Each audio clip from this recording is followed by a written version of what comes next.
Hi welcome to Telangana exams YouTube channel. నా పేరు విష్ణు కుమార్. నేను సీనియర్ జర్నలిస్ట్ని. ఈ వీడియో మొదటిసారిగా చూసిన వాళ్ళు ఎవరైనా ఉంటే సబ్స్క్రైబ్ చేసుకోండి. మీరు ₹1,00,000 జీతంతో ఉద్యోగం కావాలని అనుకుంటున్నారా? అది కూడా సర్కార్ ఆజమాయిషీలో ఉన్నటువంటి నేషనల్ లెవెల్ బ్యాంకింగ్ ఆర్గనైజేషన్లో పర్మనెంట్ జాబ్. అది కూడా అయితే మీరు ఈ వీడియో మొత్తం కూడా చూడాల్సిందే. ఎందుకంటే నబార్డు అంటే భారతదేశంలోనే అత్యంత ప్రతిష్టాత్మకమైనటువంటి ఫైనాన్షియల్ ఇన్స్టిట్యూషను. దాంట్లో 91 పోస్టులతో భారీ నోటిఫికేషన్ అనేది రిలీజ్ అయింది. మేనేజర్లు, అసిస్టెంట్ మేనేజర్లు, డెవలప్మెంట్ అసిస్టెంట్లు ఇలాంటి పోస్టులన్నీ కూడా పడ్డాయి. స్టార్టింగ్ శాలరీనే ₹1,00,000 పైన ఉంది. అది గుర్తుపెట్టుకోండి. వీడియోలో మీకు ఇంపార్టెంట్ విషయాలన్నీ నేను తెలియజేస్తాను. ఎలా అప్లై చేయాలి, ఎవరు అర్హత ఏంటి, మీకు పరీక్ష ఎలా ఉంటుంది, అలాగే ఏం చదవాలి, ఇవన్నీ కూడా నేను డీటెయిల్గా చెప్తాను. కనుక వీడియోని చివరిదాకా చూడండి, స్కిప్ చేయకుండా చూడండి. అలాగే మన తెలంగాణ ఎగ్జామ్స్ యూట్యూబ్ ఛానల్ని సబ్స్క్రైబ్ చేసుకొని ఈ వీడియోని లైక్ చేయడం మాత్రం మర్చిపోవద్దు. ఇక నబార్డ్ అంటే national bank for agriculture and rural development అని అర్థం. భారతదేశంలో వ్యవసాయ రంగం కానీ గ్రామీణాభివృద్ధి తర్వాత ఈ బ్యాంకులన్నిటికి కూడా రీఫైనాన్స్ చేసేటువంటి సంస్థ నబార్డు. దానికి నబార్డు చేతిలోనే వీళ్ళకి నిధులు అనేవి వస్తాయన్నమాట. రైతులకు లోన్లు కానీ, గ్రామీణ ప్రాంతాల్లో బ్యాంకింగ్ సౌకర్యాలు కానీ, మైక్రో ఫైనాన్స్ కానీ ఇవన్నీ కూడా నబార్డు ద్వారానే మీకు నడుస్తాయి అన్నమాట.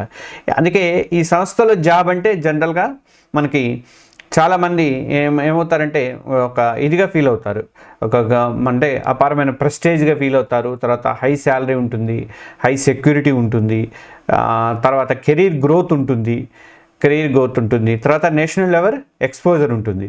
వీటన్నిటికీ కూడా ఈ నబార్డులో డ్రీమ్ జాబ్ అని చెప్పుకోవచ్చు. అందుకని చెప్పి నబార్డుకి అప్లై చేసుకోవడానికి మీకు అపారమైన prestige, high salary, security, career growth guarantee, తర్వాత నేషనల్ లెవెల్ ఎక్స్పోజర్ ఇవన్నీ కూడా ఉంటాయి. అందుకే ఇప్పుడు నబార్డులో నోటిఫికేషన్ అయితే పడింది. ఇది 2025 నోటిఫికేషన్లో మొత్తం 91 పోస్టులు అయితే ఉన్నాయి. ఇందులో అసిస్టెంట్ మేనేజర్ ఒకటి grade A, manager grade B ఒకటి, తర్వాత డెవలప్మెంట్ అసిస్టెంట్ ఒకటి, టెక్నికల్ ఆఫీసర్లు ఒకటి, తర్వాత స్పెషలిస్ట్ ఆఫీసర్లు ఒకటి. ఇవన్నీ పోస్టులు కూడా ఈ టెక్నికల్ ఆఫీసర్లకు వచ్చేసరికి ఐటీ, ఇంజనీరింగ్, అగ్రికల్చర్ ఈ మూడింటికి సంబంధించిన పోస్టులు పడ్డాయి. తర్వాత స్పెషలిస్ట్ ఆఫీసర్లకు వచ్చేసరికి ఫైనాన్స్, హార్టికల్చరు, లీగల్కి సంబంధించినటువంటి పోస్టులు కూడా పడ్డాయి అన్నమాట. వీటికి మీరు అప్లై చేసుకోవచ్చు. ఇందులో కొన్ని పోస్టుల జీతం అయితే నెలకు ₹1,00,000 దాకా ఉంటుంది. ప్రత్యేకంగా మేనేజర్ అండ్ టెక్నికల్ స్పెషల్ పోస్టులు చాలా ఆకర్షణీయంగా ఉంటాయి. జీతం ఎంత అని మీరు అందరూ అనుకుంటారు. ఇప్పుడు మీ అందరి లక్ష్యం ఏంటంటే గ్రేడ్ బి మేనేజర్ పోస్ట్కి అయితే ₹1,05,000 నుంచి ₹1,25,000 దాకా శాలరీ ఉంటుంది. గ్రేడ్ ఏ ఆఫీసర్కి వచ్చేసరికి 65,000 నుంచి 85,000 దాకా ఉంటుంది. ఇక డెవలప్మెంట్ అండ్ స్పెషలిస్ట్ ఆఫీసర్లకు వచ్చేసరికి 1,00,000 వరకు శాలరీలు ఉంటుంది. ఇవి ఒక్కటే కాదు, ఇంకా వీటితో పాటుగా హౌస్ రెంట్ ఉంటుంది, హెచ్ఆర్ఏ అంటారు, హౌస్ రెంట్ అలవెన్స్ అది ఉంటుంది, ట్రావెల్ అలవెన్స్ ఉంటుంది, తర్వాత మెడికల్ ఫెసిలిటీస్ ఉంటాయి, తర్వాత ఆఫీసర్ క్వార్టర్స్ ఇస్తారు, అలాగే పెన్షను, రిటైర్మెంట్ బెనిఫిట్స్ ఉంటాయి బ్యాంకులో నబార్డు కాబట్టి. Job security life time job గ్యారంటీగా ఉంటుంది, లైఫ్ టైం జాబ్ సెక్యూరిటీ కూడా ఉంటుంది. ఈ ఉద్యోగంతో మనకి శాలరీ కానీ, రెస్పెక్ట్ కానీ, సెక్యూరిటీ కానీ ఈ మూడింటిలో కూడా ఇది సూపర్ ప్రీమియం జాబ్ అని చెప్పవచ్చు. అర్హతలు ఎవరు అప్లై చేయొచ్చు అని చెప్పేసానంటే ఇది చాలా ముఖ్యమైనటువంటిది. ప్రతి వాళ్ళకు కూడా అర్హత ఏంటి అని చెప్పేసి అనుకుంటారు కదా జాబ్కి అప్లై చేయాలంటే. అందుకోసం మీరు ఏదైనా డిగ్రీలో 60% మార్కులు, అంటే ఎస్సీ, ఎస్టీ, ఓబీసీలకు అయితే రిలాక్సేషన్ కూడా ఉంటుంది. 60% మార్కులతో మీరు డిగ్రీ పాస్ అయి ఉండాలి. అలాగే MBA, CA, ICWA, agriculture, engineering గ్రాడ్యుయేట్స్కి ప్రాధాన్యత అనేది ఉంటుంది. ఇంకా కొన్ని టెక్నికల్ పోస్టులకు ప్రత్యేక క్వాలిఫికేషన్ అయితే అవసరం ఉంటుంది. ఇంకా అసలైంది కంప్యూటర్ నాలెడ్జ్ అయితే తప్పనిసరిగా ఉండాలి. నాలెడ్జ్ ఉంటే చాలు, సర్టిఫికెట్లు ఏమీ అవసరం లేదు. అలా వయో పరిమితికి వచ్చేసరికి 21 ఏళ్ల నుంచి 30 సంవత్సరాల వరకు కూడా పోస్ట్ ఆధారంగా మారుతూ ఉంటుంది. ఇది 21 సంవత్సరం నుంచి 30 ఏళ్ల వరకు కూడా అర్హత అయితే ఉంది. ఇక ఎస్సీ, ఎస్టీ, తర్వాత ఓడబ్ల్యూసీ, పీడబ్ల్యూడి ఈ కేటగిరీ వాళ్ళకి వయసు రిలాక్సేషన్ అయితే ఉన్నది. ఇక ఇంకొకటి ఏంటంటే ప్రత్యేకంగా చెప్పాలంటే ఇక్కడ మనము అగ్రికల్చర్ కానీ బ్యాంకింగ్ కానీ ఫైనాన్స్ కానీ ఐటీ చదివిన వారికి ఇది ఒక గోల్డెన్ ఛాన్స్ అని చెప్పేసి అనుకోవచ్చు. నబార్డ్లో మంచి ఆపర్చునిటీ వచ్చినట్టుగా మీరు భావించుకోవచ్చు. ఇక మీరు ఫ్రెష్ గ్రాడ్యుయేట్ అయినా సరే, ఎక్స్పీరియన్స్ ఉన్నా సరే, ఎవరైనా సరే అందరికీ కూడా ఛాన్స్ అనేది ఉంటుంది. మీరు అప్లై చేసుకొని చేసుకోవచ్చు అనమాట. అయితే సిలబస్సు, పరీక్ష విధానం ఎలా ఉంటుంది అనేది మనం చూద్దాం. ఇప్పుడు పరీక్ష మొత్తం కూడా 3 స్టేజీల్లో ఉంటుంది. ప్రిలిమ్స్, మెయిన్స్, తర్వాత ఇంటర్వ్యూ. ఈ 3 స్టేజీలలో కూడా పరీక్షలు అనేవి ఉంటాయి. ప్రిలిమ్స్కి వచ్చేసరికి మీకు ఇంగ్లీష్ లాంగ్వేజ్ కానీ, తర్వాత రీజనింగ్ ఎబిలిటీ, తర్వాత క్వాంటిటేటివ్ ఆప్టిట్యూడ్, తర్వాత ఎకనామిక్ అండ్ సోషల్ ఇష్యూస్, అలాగే అగ్రికల్చర్ అండ్ రూరల్ డెవలప్మెంట్కి సంబంధించినటువంటి అంశాలు, అలాగే జనరల్ అవేర్నెస్కి సంబంధించినటువంటి కరెంట్ అఫైర్స్కి సంబంధించినటువంటి, తర్వాత జనరల్ జీకేకి సంబంధించిన ఇవన్నీ కూడా జనరల్ అవేర్నెస్ కిందకు వస్తాయి.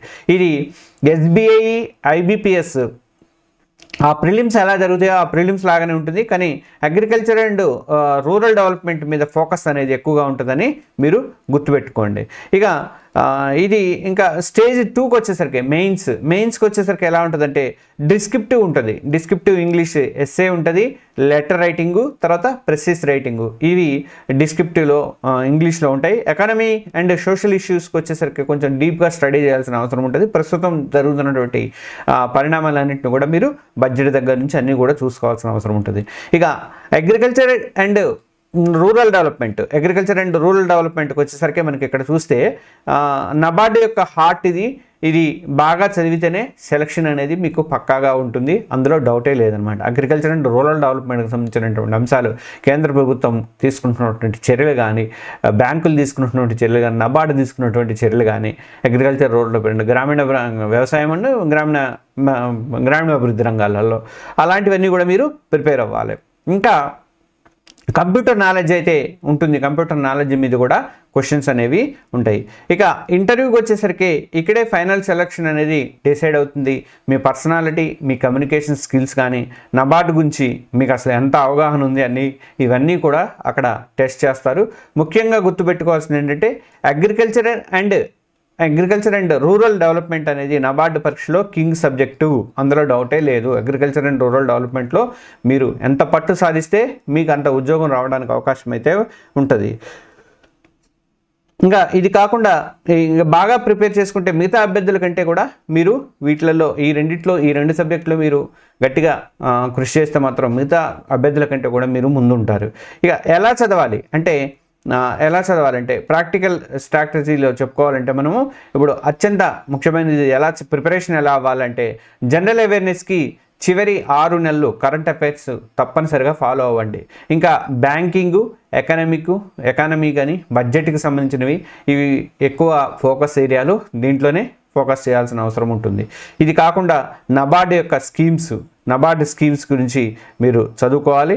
అలాగే SHG అంటే ఇది ఉంటాయి కదా మన డాక్రా టైప్లు, అవి సెల్ఫ్ హెల్ప్ గ్రూప్స్ అని, బ్యాంక్ లింకేజ్, తర్వాత తర్వాత FPOs, అలాగే సెంట్రల్ గవర్నమెంట్ స్కీమ్ వచ్చేసరికి PM Kisan Yojana, PMFBY, PMAYG, అలా అంటే రైతులు రిలేటెడ్, రూరల్ రిలేటెడ్ ఉన్నటువంటి స్కీమ్లన్నీ కూడా కంపల్సరీగా ప్రిపేర్ అవ్వాలి. ఇంకా రూరల్ డెవలప్మెంట్ ప్రోగ్రామ్స్కి కంపల్సరీగా ప్రయారిటీ ఇవ్వాలి. ఈ ఉంది కదా మహాత్మా గాంధీ జాతీయ ఉపాధి హామీ పథకం, అది తర్వాత NRLM, ఇలాంటివన్నీ కూడా చూడాలి. ఇంకా అగ్రికల్చర్ బేసిక్స్ కూడా తెలిసి ఉండాలి. క్రాప్స్ కానీ, ఇరిగేషను, తర్వాత సాయిల్ టైప్స్, సాయిల్ టెస్ట్లు ఎలా చేస్తారు, ఇలాంటివన్నీ కొంచెం బేసిక్స్ తెలిసి ఉండాలి. అసలు పొలం అంటే తెలియని పరిస్థితి ఉండకుండా ఉంటే మీరు అక్కడ రాణించలేరు.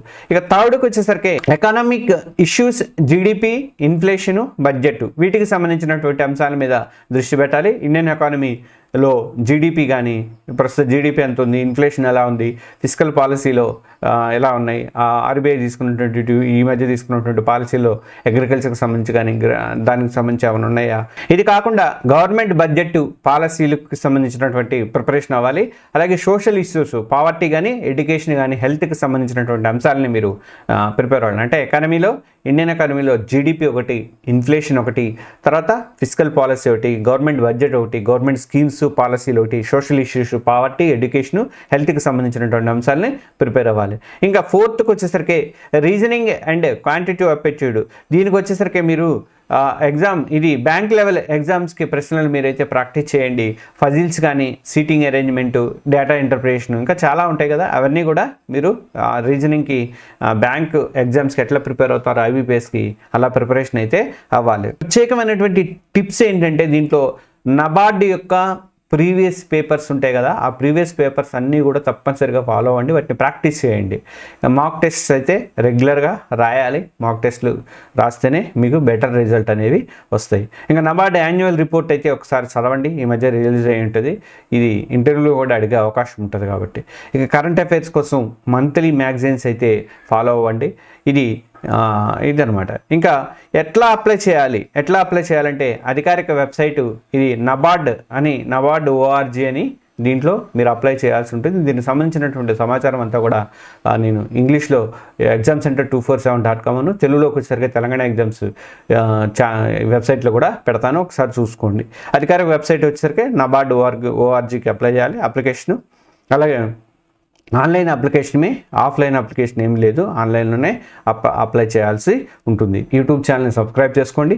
అలాగే తెలంగాణ ఎగ్జామ్స్ అండ్ examcenter247.com వెబ్సైట్లని, అలాగే indiaworld.in వెబ్సైట్లో కూడా మీరు రోజు రెగ్యులర్గా చూడండి.